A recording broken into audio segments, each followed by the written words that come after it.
이사야 19장 1에서 17절 제목이 섭리입니다. 종교의 위험은 이 하나님은 불가지세요.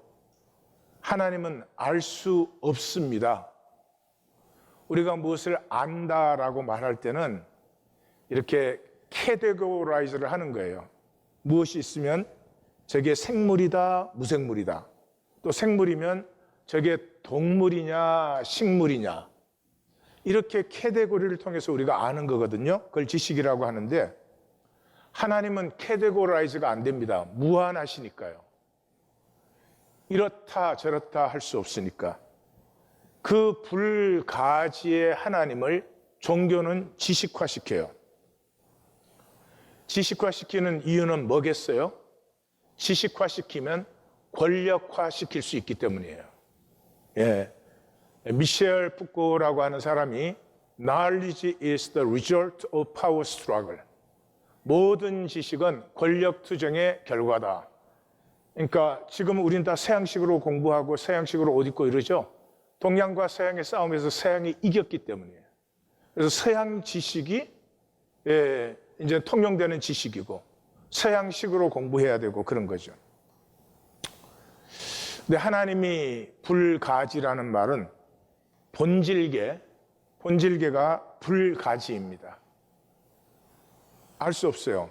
우리가 여기 꽃은 보잖아요. 이게 뭐 희다, 붉다, 크다, 작다 말할 수 있죠. 그러나 이 꽃이 피어나게 하는 생명은, 이 장미가 피어나게 하는 생명과, 저는 이 꽃은 무슨 꽃이에요?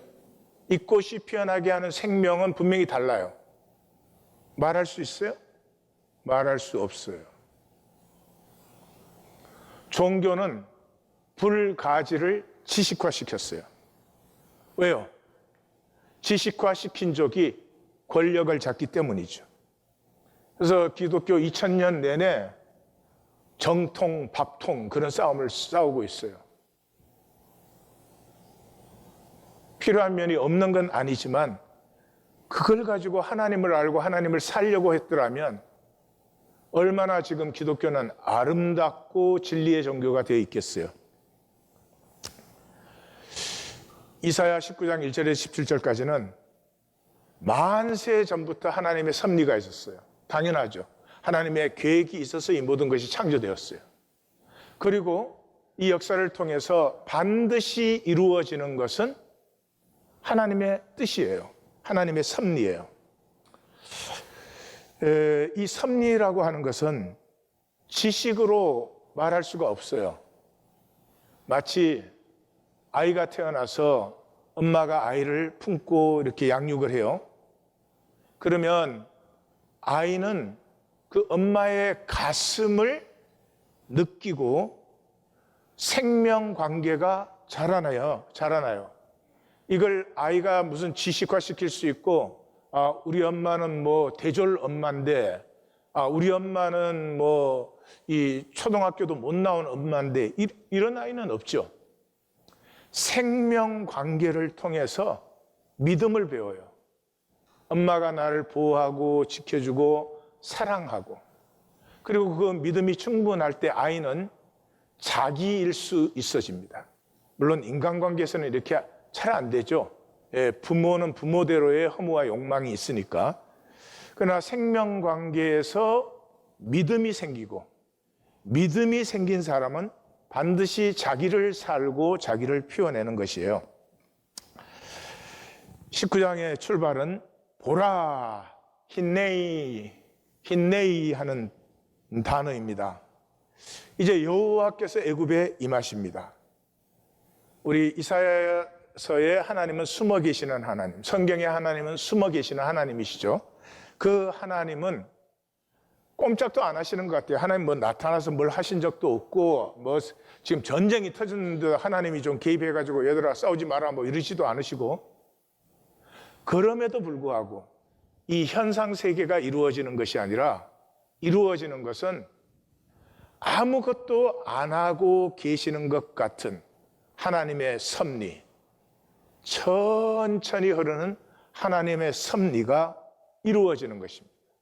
그리고 이 이루어지는 섭리는 하나님의 때가 되었을 때 나타나는 것이죠. 그래서 애굽에 하나님의 역사가 드디어 나타나는 시간이 되었어요. 그 시간에 당연히 우상들은 떨고 마음은 높고 서로 간에 격동하고 정신이 쇠약하여지고 우상, 마술, 점술, 요술을 의뢰하고 잔인한 주인, 포악한 왕의 손에 내가 너희를 붙인다. 여기서 중요한 것은 2절과 4절에 하나님께서 내가, 이 모든 것을 내가 하는 것이다. 너희 생각에는 역사가 그냥 멋대로 흐르는 것 같지만 내가 섭리한 것이고 나의 때에 이것이 나타나는 것이다. 그래서 여기에 뭐 백성이 백성을 치고 성읍이 성읍을 치고 하는 이 모든 것은 이 25왕조가 들어서기 직전인, 다시 말해서 애굽이 와해되어 있는 상태에서 성읍마다 왕이 하나씩 있었어요. 지금 현재 기록에 나타나는 왕만 18명이에요. 그러니까 그때로 가시면 혹시 하나 할 수 있을지 몰라. 근데 수십 명이 있었죠. 이것을 내가 애굽인을 격동시켜서 서로를 치게 했다. 내가 애굽을 잔인한 주인 왕의 손에 붙이게 했다. 이것은 이제 두말할 것도 없이 715년에 샤바카가 구스의 왕이 멤피스를 점령한 그때를 얘기하고 있죠. 멤피스는 나일강이 이렇게 쭉 흘러서 여기 멤피스에서부터 삼각주로 쫙 강이 갈라집니다. 그래서 멤피스가 애굽의 중앙 부분이죠. 그것을 이제 샤바카가 점령하는 것인데, 샤바카가 그걸 점령하는 그 순간까지 이 성읍마다 다 자기가 왕이 돼가지고 서로 싸우느라고 정신이 하나도 없어요. 반드시 섭리가 이루어진다. 이것이 19장, 특별히 이 전반부의 강조점이에요. 그런데 섭리가 이루어진다면 섭리를 살아야 되잖아요. 섭리가 이루어지고 있는데 섭리를 살지 않는 사람은 섭리에서 단절되겠죠. 바깥 어두운 곳에서 슬피 울겠죠. 섭리가 이루어지는 것이 분명하면 우리는 그 섭리에 참여하는 자, 섭리를 살고 누리는 자가 되면 되는데, 섭리가 이루어진다는 것은 모두가 압니다. 이걸 부정할 사람은 없죠. 그럼에도 불구하고 실제로 섭리를 사는 자는 거의 없습니다. 왜냐 그러면 우리의 에고는 실제를 거부하니까요. 에고는 실제를 직면하면 없어지잖아요. 내가 세운 이 나의 거짓 세계, 사람들에게 요리 보이고 조리 보이고 호호호 그러고 조리 말하고 자기가 만든 자기의 그 좁쌀 세계, 에고는 그 세계를 지키려고 몸과 마음을 다 바치는 것이죠.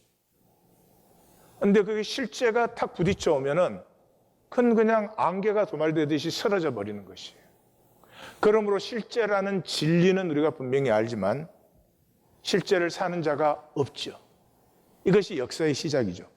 창세기 3장 5절에 너희 눈이 밝아져. 이 선악과의 열매를 먹는 날 너희 눈이 밝아져. 너희 눈이 밝아진다는 말이 뭐예요? 단절된다는 말이에요. 단절. 단절이 돼서 그때부터 뭐가 보여요? 이게 내게 손해냐 이익이냐가 보이는 거예요. 이게 새빨간 거짓말이죠. 이 현상 세계에서 내가 하나님을 믿든지 안 믿든지 내게 일어나는 모든 일은 그 일을 통해서 하나님이 합력하여 선을 이루시는, 다시 말해서 그 모든 것을 통해서 내가 피어나게 하는 것이죠. 그런데 자기 눈이 밝아져 가지고 손해의 이익으로 이 모든 것을 봐요. 그러니까 내게 싫은 것은 다 뿌리쳐요. 배척이에요. 내게 이익이 된다고 하는 것만 받아들이려고 합니다. 결과는 뭐죠? 나에 대한 하나님의 모든 섭리를 폐해버리는 것이. 하나를 그대로. 그러면 그 섭리를 폐하고 나는 뭘 하고 있죠? 하나님과 같이 돼요. 지금 우리가 다 자기 세계의 하나님이에요. 그래서 섭리의 반대는 내 마음대로예요. 섭리는 나는 먼지보다 작음에도 불구하고 하나님의 이 무한 창조의 신비 안에 내가 있어서 그 광대한 섭리를 이 먼지처럼 작은 내가 하나가 되므로 그 모든 것을 누리는 것이 섭리고요. 그 반대는 이 먼지보다 작은 좁쌀 세계에서 내가 내 마음대로 사는 것, 그것이 섭리의 반대예요. 자, 애굽의 하나님의 섭리가 나타나는 때, 내란이 일어나서 정신이 없을 때, 그때가 하나님께서 같이 임하시고 계십니다. 바닷물 강이 마르고 악취가 나고 갈대 부들이 시들고 언덕의 초장과 밭이 다 말라 없어지고 어부들이 탄식하고 낚시하는 자 그물하는 자들이 슬프고 피곤하고 세마포 배짜는 자와 품꾼도 다 근심합니다. 총체적 파탄이 일어납니다. 내란이 일어났는데 가뭄은 겹치고 경제적으로는 파탄되고 지도력은 그 가운데서 이 총체적 난관을 어떻게 우리가 이겨낼 수 있는지 보지 못합니다. 이것이 당연을 살지 않은 애굽이 당연히 만나는 당연입니다. 이것이 우리의 삶이에요. 이미 이 큰달락이 17장에서 20장이잖아요. 근데 17장 마감에서 뭐라고 했습니까? 이 현상은 바람에 날리는 겨, 폭풍에 날리는 티끌 같다 그랬어요. 현상은 막 어지럽고 난리가 나고 뭐 그 현상 속에서 잠깐 자기가 뭐 잘난 것 같으면 굉장히 뭐 기분도 좋고 그러지만은 그럼 그렇게 날려서 쓰러져 버리는 거예요. 바람에 나는 겨와 같은 것이죠. 그런데 그 모든 것 속에서 실제로 이루어지는 것은 하나님의 섭리인데 하나님의 섭리를 살아야 되는데 그걸 살지 않고 그냥 그 사람 사이에서 내가 얼마나 잘났냐, 얼마나 뭐 인정받느냐 이것에 그냥 몸부림을 치던 그 삶에 결국에 만나는 것은 총체적 파국이다. 그 총체적 파국 속에 방백과 모사의 책략이 우둔하고 어둡고 참지혜는 여호와의 정하신 뜻, 여호와의 섭리를 아는 게 참지혜예요. 그러니까 이게 뭐 지혜와 총략이 뭐가 된 것 같고 막 그게 으쌰으쌰 할 때는 뭐가 된 것 같지만은 하나님의 뜻이 아닌 것은 금방 소멸돼요. 지금은 아수르와 구스가 이렇게 손을 잡는 시간이잖아요. 얼마 동안? 잠깐이에요. 요 잠깐 피하고 나면 아수르가 구스를 침략하게 돼요. 우리 본문으로는 이제 몇 주 후에 또 그걸 만나요. 애굽의 기동들이 미혹되어 거룩하고 있다. 그 현상에 그 속이는 걸 몰라가지고 그냥 그 멸망의 갈팡질팡하는 길로 가는 거죠. 그것을 누가? 여호와께서 혼미하게 하사 끝끝내 실제를 거부하고 현상으로 자기 세계를 세우려고 하는 그 삶이 만날 것은 혼미하여 비틀거리고 취한 같은 것. 머리나 꼴이나 귀한 자나 천한 자나 할 것이 없어요. 모두가 바쁜 척해요. 모두가 바쁘게 살아요. 이루어지는 건 아무것도 없어요. 저는 분기마다 제 저널에 체크를 합니다. 내가 석 달 전 시작을 할 때 내 모습에서 내가 하나님께서 구하는 것, 내가 좀 더 하나님의 생명 그리스도를 담고 싶은 것들, 이런 것들을 거기에 적습니다. 그리고 3개월이 마감될 때 나는 얼마나 달라졌는지 봅니다. 눈곱만큼이 달라져도 얼마나 기쁨이 큰지 잘 모르시죠. 내게서 용서가 조금 더 피어났다는 사실이 돈 몇백만 불하고 바꿀 것이 아니에요. 엄청나게 바쁩니다. 왜요? 할 것이 없으니까. 할 것이 있는 사람 바쁘지 않습니다. 딱 그것만을 향해서 나갑니다. 필요한 여유를 갖습니다. 필요한 쉼을 확보합니다. 현상에 쏘으면 눈앞의 이익 다툼에 전체를 보지 못해요. 섭리를 본다는 것은 내 삶에 이게 이익이냐 손해냐 요거밖에 못 보던 사람이 역사를 보기 시작하고 우주 전체를 보는 것이에요. 섭리를 못 보면 가족과 돈과 평판이 삼위일체가 돼요. 이게 신이 돼요. 그럼 세 가지가 다 저주가 돼요. 이게 복이 돼야 되는데 가족과 돈과 평판이 복인데 이게 저주가 돼버려요. 대표적인 게 자식 아니겠어요? 자식은 최고의 선물이잖아요.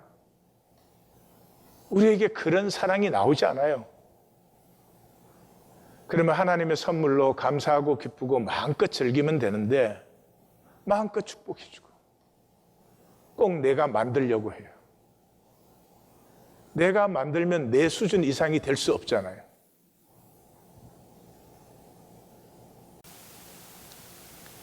근데 실제가 아닌 거짓을 속은 우리는 내가 만드는데 내 수준 이상이 될 것으로 착각을 해요.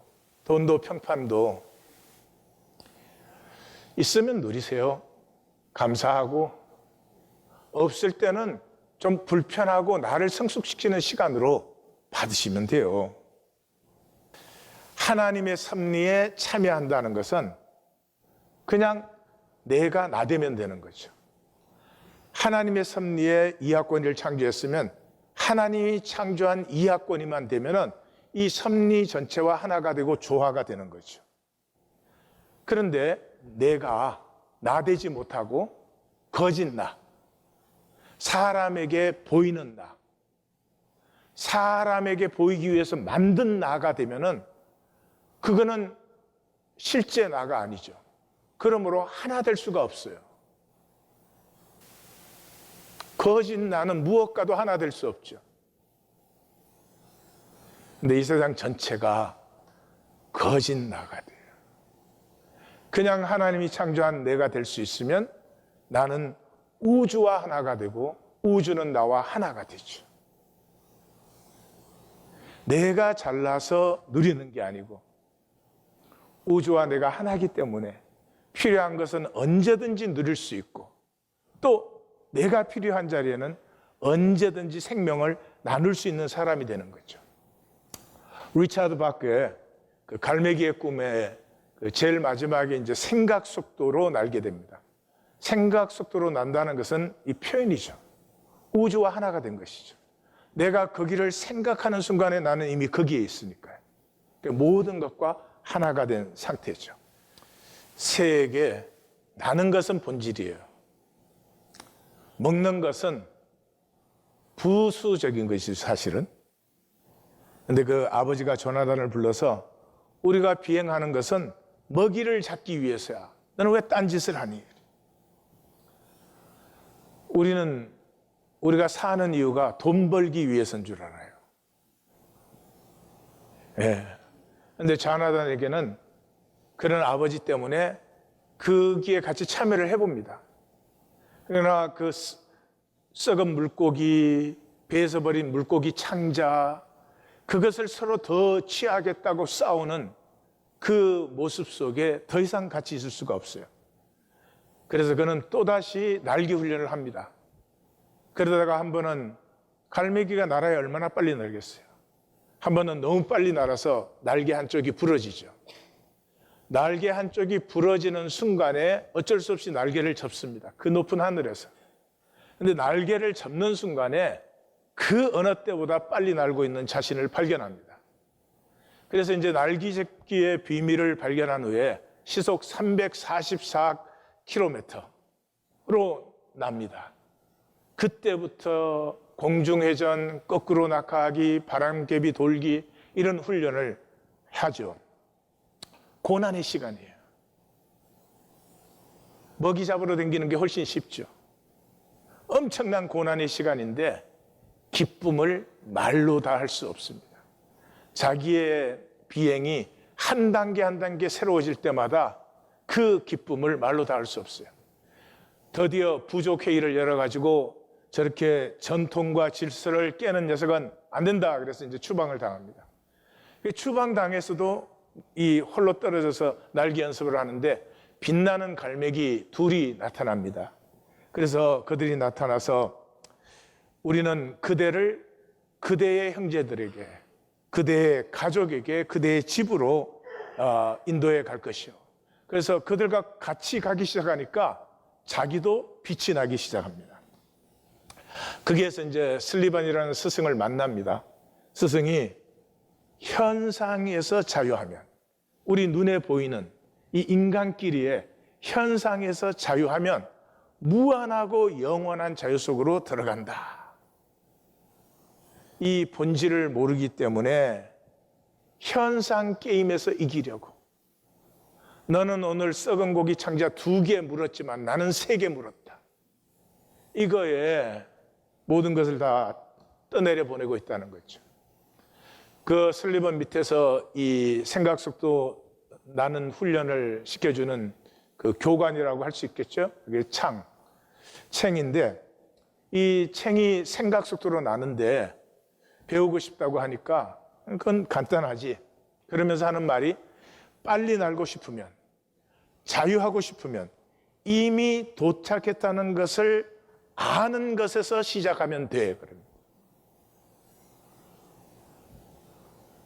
내가 육체인 줄 알고 현상인 줄 알고 있는 동안에는 절대로 자유할 수 없어요. 그 순간순간에 사람들의 반응에 목숨을 걸고 사람들에게 조금 더 좋은 반응을 끌어내기 위해서 자기가 스스로 종노릇을 합니다. 그런데 내가 이 현상에서 어떤 모습으로 와 있든지, 어떤 상황 속에 있든지 나의 본질은 이 현상과 상관이 없어요. 하나님이 잠깐 내 본질을 피우기 위해서 던져준 상황이에요. 상황이 절대가 아니에요. 그런데 그 상황을 절대로 붙들고 있는 한은 절대로 자유할 수가 없죠. 그런데 그 상황이 절대가 아니라는 걸 아는 순간에 자유가 시작되는 것이죠. 이건 무슨 자격도 아니고 능력도 아니고 하나님이 창조하신 그 섭리와 뜻을, 당연한 것을 내가 인정하는 것이죠. 세상에 중독되어 있는 내가. 그러면서 이제 그 가르쳐주고 사라집니다. 사라지면서 사랑에 깊어지게. 지금 조나단도 이 갈매기라는 몸뚱아리를 갖고 있잖아요. 이 몸뚱아리로 피울 수 있는 가장 숭고한 숭고함을 피우게. 우리는 다 육체 안에 있잖아요. 육체를 벗을 때까지는 갖고 있는 거잖아요. 갖고 있는 목적은 딱 한 가지예요. 이 몸뚱아리를 가지고 피울 수 있는 가장 숭고한 숭고함을 피우는 거예요. 어렵겠죠? 예. 근데 종노릇해도 어려워요. 예? 죽자 사자 돈 벌려고 살아도 쉽지는 않죠. 아니, 더 불행하죠. 그게는 사랑이 없죠. 행복이 없죠. 참된 만족이 없죠. 겉으로 괜찮은 척 해야 되죠. 훨씬 더 힘들죠. 그래서 이제 생각 속도의 비행을 배우고 나서 그 창의 말을 따라서 자기 부족에게로 돌아옵니다. 그 아직도 썩은 고기 창자를 서로 차지하기 위해서 서로 싸우는 그리로 돌아와요. 그러니까 부족들이 이제 부족장이 관계하지 말아라, 무시해라. 만약에 저 갈매기와 관계하면 추방한다. 막 그래요. 그런데도 밤에 몰래 이제 나오는 갈매기들이 생겨요. 이제 제자들이 생긴 거죠. 이 제자들을 길러놓고 이제 자나단은 떠납니다. 떠나면서 그 핍박하는 부족을 사랑하라고 말합니다. 그러니까 제자들이 핍박하는 이 갈매기들을 어떻게 사랑할 수 있습니까? 그러니까 내가 자유임을 만날 때 피어나는 기쁨이 사랑이다.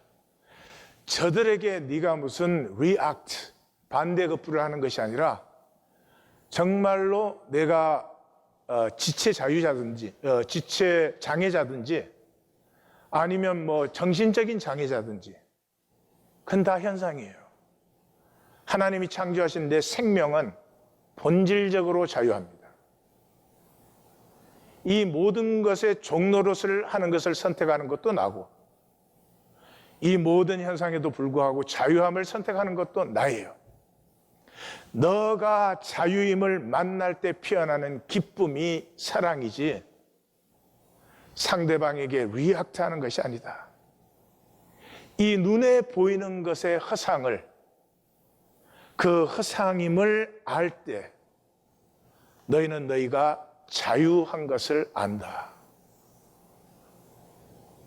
저는 세상이 우리를 무엇으로 평가해도 세상이 무엇으로 우리를 규명해도 우리는 자유합니다.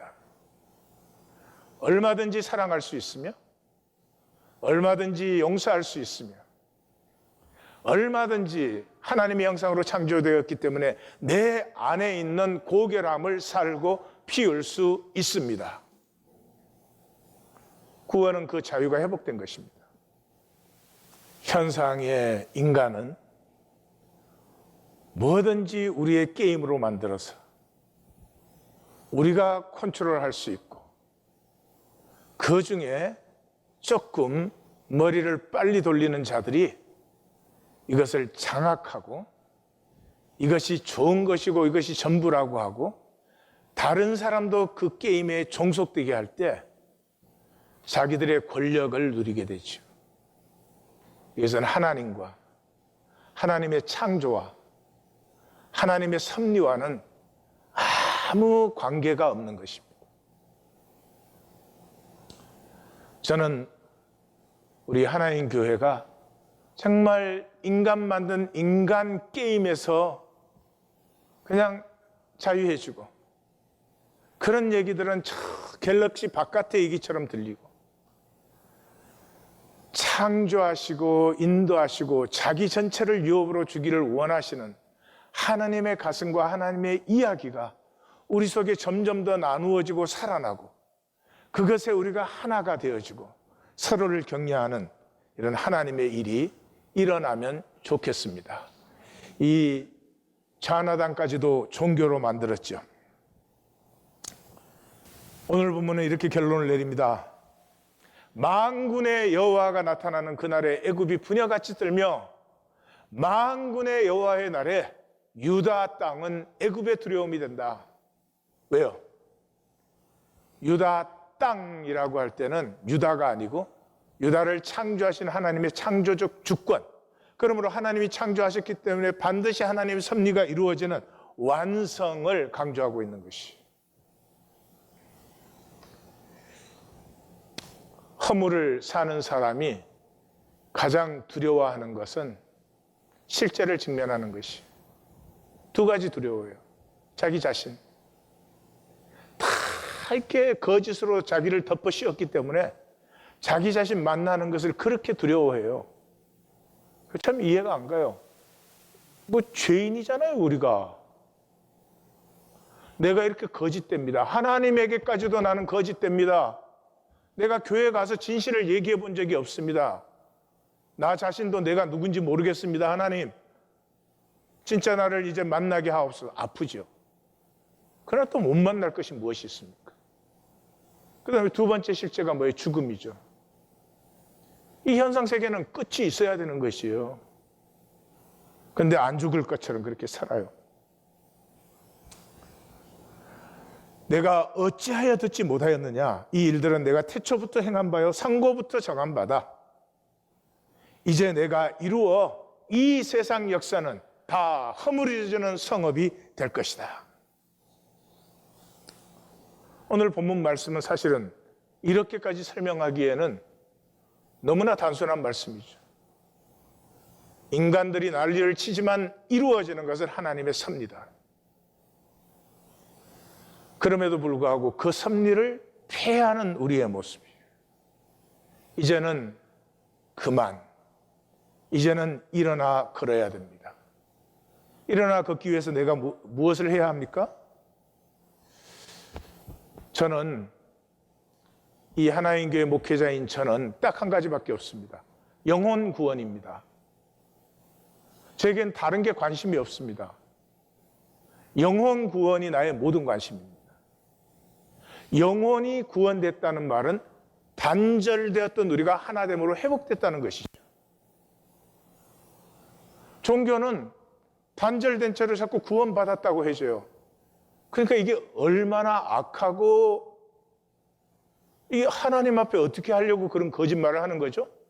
어떻게 구원받았는데 단절된 채로 있어요? 영혼이 구원됐다는 말은 하나님과 하나님 안에서 내가 만유와 하나가 되었다는 것이죠. 그래서 이제는 선택할 시간입니다. 내가 현상의 존재로 계속 갈 것인지 아니면 나의 본질을 회복할 것인지. 현상의 존재에게는 가족과 돈과 평판이 전부예요. 이거 다 끝에 쓰러져 없어지는 거예요.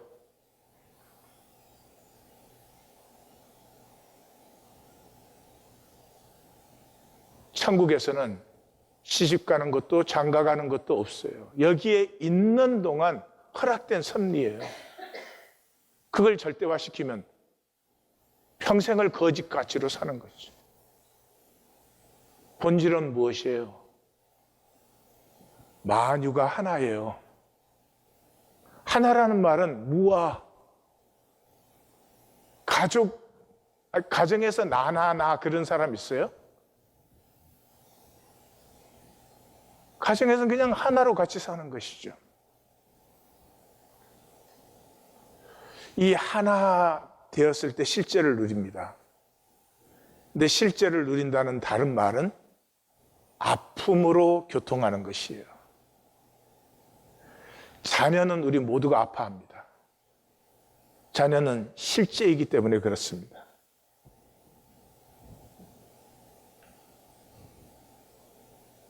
아픔으로 교통하는 하나로 살겠습니까?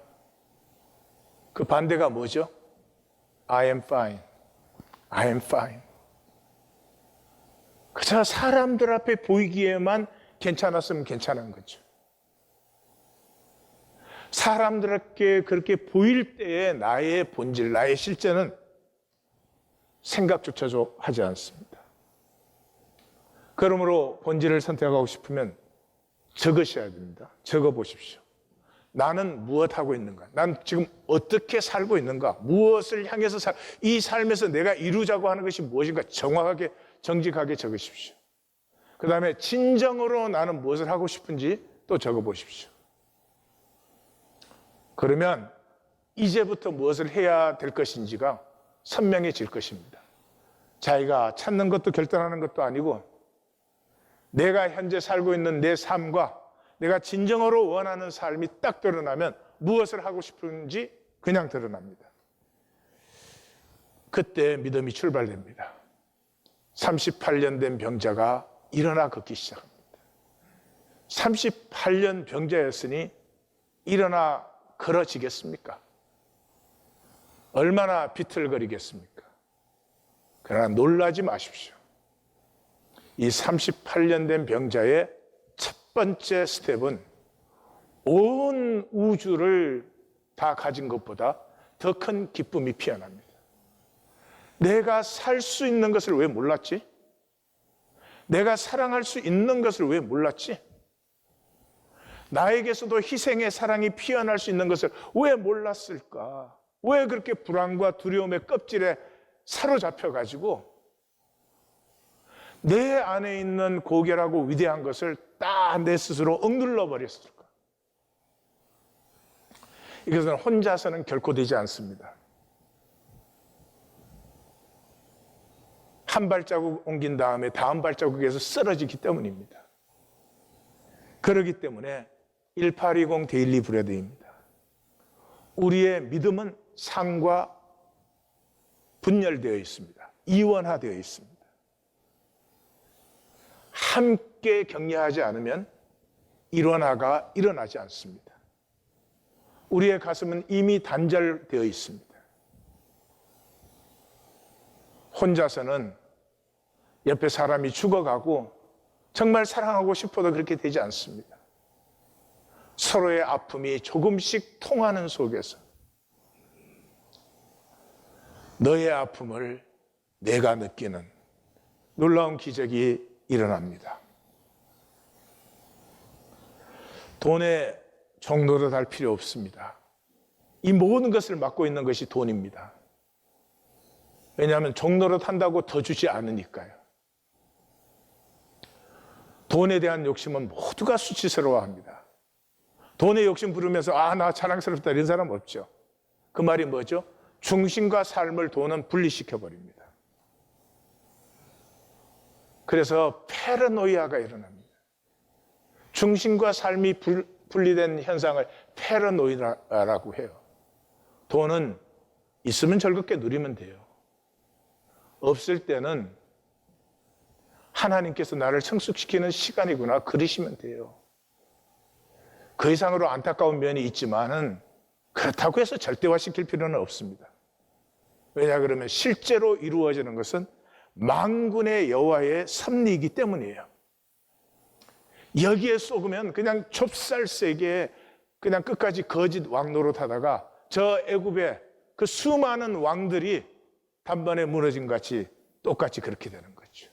마귀에게 속아서 결코 죽지 아니하리라. 내가 하나님과 같이 되어 선악을 알리라. 여기에 쏘가버리는 거죠. 단절의 거짓에 쏙지 마십시오. 우리는 한 하나님께서 창조하신 한 형제 자매요. 만유는 한 아버지에게서 나온 것입니다. 현상세계에 우리의 진실을 표현하게 하기 위해서 나 스스로 자원하는 심령으로 하나님을 사랑하는 것을 선택시키기 위해서 현상세계에 들어와 있지만은 현상세계조차도 단절은 실제가 아닙니다. 단절되어 있으면 어떻게 꽃이 핍니까? 단절되어 있으면 어떻게 오늘도 태양이 떠오릅니까? 아닙니다. 단절의 거짓에 쏙지 마십시오. 끝까지 단절의 거짓에 쏘가서 결국은 하늘 그대로 내가 피워야 될 삶은 완전히 섭리를 피해서 사라져 버리고 하나님의 그 씨앗 하나 남는 상태로 들어가서는 되지 않습니다. 무엇을 보셨습니까? 저 모든 것은 인간의 의식의 무한 팽창입니다. 우리의 본질입니다. 하나님의 생명을 우리에게 주셨다. 그 말이 하나님의 무한과 영원을 우리가 누리게 하셨습니다. 하나님은 이 조그마한 지구 하나를 창조하셔서 이 지구에 이렇게 아름다운 신비를 그 창조의 원리를 우리에게 보여주셨습니다. 마귀의 통치 아래서도 얼마나 아름다운 세상입니까? 그런데 마귀의 통치가 끝나버린 이 무한 우주에서 우리 한 사람 한 사람이 하나님이 우리에게 주신 하나님의 생명을 싹 틔우고 피우는 자가 된다면 하나님의 무한 세계를 이 아름다움과 신비로 가득히 채우는 것입니다. 생명의 기쁨이 뭐죠? 나로 말미암아 또 하나의 생명이 아름답게 피어날 때, 화분 하나를 길러도, 우리 동물 하나를 길러도 나로 말미암아 그 생명이 아름다워질 때, 특별히 우리가 서로 사랑할 때, 나로 말미암아 너가 아름다워질 때 우리는 존재의 무한 행복을 느낍니다. 그리고 이 현상 세계가 사라진 이후에 우리가 피울 수 있는 세계는 무한합니다. 사랑의 한계가 있습니까? 신비의 제한이 있습니까? 그러나 딱 한 가지, 이 하나님의 생명 세계는 이 아픔을 통해서만 피어납니다. 사랑의 희생, 희생의 사랑을 통해서. 희생의 사랑이 없으면 피어난 생명이 나에게 가치가 되지 않습니다. 나의 생명을 나누었기 때문에, 그 아픔에 내가 같이 참여했기 때문에 피어나는 생명 세계가 유업과 복이 되는 것이죠. 여호와 하나님은 불가지입니다. 알 수 없습니다. 지식과 종교에 절대로 속지 마십시오. 그 하나님이 우리에게 나타나는 유일한 길은 그 하나님의 가슴을 받은 사람이 그 가슴을 살아서 그 생명이 피어났을 때만, 아, 하나님의 사랑이 저렇구나, 하나님의 인격이 저렇구나를 우리는 보게 되는 것입니다. 그래서 이사야서의 마지막 부분은 고난받는 종의 비전으로 마감하게 되는 것입니다. 그리고 우리는 여기에서 벌써 우리는 하나님이 온전히 현현되신 것은 나사렛 예수의 십자가구나 하는 것을 만나게 됩니다. 이 고난받는 종의 노래의 마지막 노래를 우리가 읽겠습니다. 누가 우리가 전한 것을 믿었고 야훼의 팔이 누구에게 나타났느냐? 그는 주 앞에서 자라나기를 어린 가지처럼 또 메마른 땅에서 나온 뿌리처럼 자랐다. 우리는 그를 멸시했다. 그는 우리가 원했던 만큼의 풍채도 없었다. 그의 모습은 사람이라 할 수 없을 정도로 일그러져 있었고 그의 외모는 더 이상 사람이 아니었다. 사람들로부터 멸시를 받고 버림을 당하셨다. 그는 고통 속에 살고 줄곧 질병을 알아온 사람이었다. 사람들이 얼굴을 가리고 지나가는 사람처럼 문둥병 등 저주받은 병. 그러나 우리의 질병을 그가 짊어졌고 우리의 고통을 그가 담당하였다. 그런데도 우리는 그를 천벌받은 자, 하나님에게 매를 맞고 경멸당하는 자로 생각하였다. 그러나 그는 우리의 죄 때문에 찔림을 당하였고 우리의 악함 때문에 맞아 그 몸이 찢어졌다. 그가 채찍을 맞음으로 우리는 나음을 얻었고 그의 상처 때문에 우리는 치유를 받았다. 우리는 모두 양처럼 우리 멋대로 헤매었고 우리들은 각각 제멋대로 생각하였다. 그럼에도 야훼는 우리 모두의 죄악을 그에게 담당케 하셨다. 고초를 당하였지만 그는 오직 순종함으로 참았으며 그 입을 열지 않았다. 마치 도살장으로 끌려가는 양처럼, 마치 털 깎는 자 앞에 선 어린 양처럼 그는 입을 다물고 열지 않았다. 그렇게 묵묵히 담당하셨다. 신앙은 생명의 길을 가는 것입니다. 하나님이 우리에게 주신 생명을 이 거짓 현상 세계 속에서 어떻게 피워내는가 하는 것입니다. 더 직접적으로 말하면 현상 속에 이 육체로 사는 우리의 삶 속에서 어떻게 하나님을 피워내는가 하는 것입니다. 다시 말씀드립니다. 신앙은 우리의 삶을 살면서 우리의 삶에서 하나님이 피어나게 하는 것입니다. 십자가의 예수를 영접하고 그 생명을 사는 것입니다. 꿈으로만 싹트는 이 생명, 이제 더 이상 종교로는 살 수 없습니다. 우리는 그 자리에 더 이상 머무르지 않습니다. 우리는 하나님의 길로 나아갑니다.